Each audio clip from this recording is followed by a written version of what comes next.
Secretary टेमरिस B Shafiullah ने रियासत तेलंगाना में तालीमी साल 2022-23 के जारी किए गए एससी और इंटरमीडिएट इम्तिहानात के नताज में टेमरिस के तलबा की शानदार कामयाबी पर मसरत का इजहार किया। मीडिया से बात करते हुए सेक्रेटरी टेमरिस बी शफीउल्लाह ने कहा कि जारिया साल एसएससी और इंटरमीडिएट इम्तिहानात में टेमरिस में ज़ेर तालीम तलबा ने शानदार कामयाबी हासिल की, जिससे टेमरिस की बेहतरीन कारकर्दगी का सबूत मिलता है। उन्होंने कहा कि टेमरिस के तलबा की शानदार कामयाबी से न सिर्फ वालिदैन बल्कि रियासत तेलंगाना का नाम रोशन हुआ है।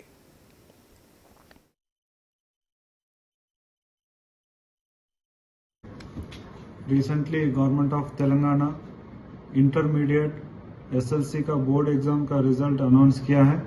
इसमें टेमरिस के बच्चे, माइनॉरिटी रेजिडेंशियल स्कूल्स के बच्चे अच्छा एक्सीलेंट परफॉर्मेंस करे हैं। एसएलसी में 95% रिजल्ट लेके आए हैं। अराउंड 60 स्कूल्स में 100 आउट ऑफ 100% रिजल्ट लेके आए हैं। इंटरमीडिएट में 87% पास हुआ है। उसमें 30 कॉलेजेस में 100 आउट ऑफ 100% परफॉर्मेंस लेके आए हैं। इसलिए मैं प्रिंसिपल्स को, टीचर्स को, स्टूडेंट्स को, पेरेंट्स सबको मैं मुबारकबाद पेश करता हूं। आज माइनॉरिटी रेजिडेंशियल स्कूल से बच्चे अच्छा सा परफॉर्म करें। आज हमारे टेमरिस से 100 बच्चे आईआईटी भी क्लियर करे हैं।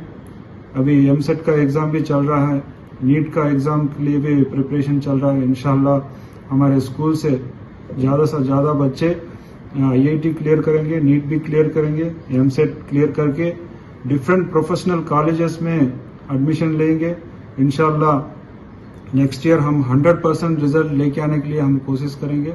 मैं पेरेंट्स सबको मैं गुजारिश करता हूँ, अभी एडमिशन भी चल रहा है, आप सबको भी मैं गुजारिश करता हूँ, ये एक सुनहरा मौका है, हमारे स्कूल्स में स्टूडेंट्स को एडमिशन कराइए सो दैट जो बच्चों का फ्यूचर अच्छा बनेगा।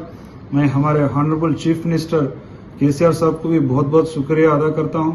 2016 में उनका एक ख्वाब था टेमरिस ख्वाब करने का, आज उनका जो ड्रीम है पूरा हो गया एंड आज बच्चे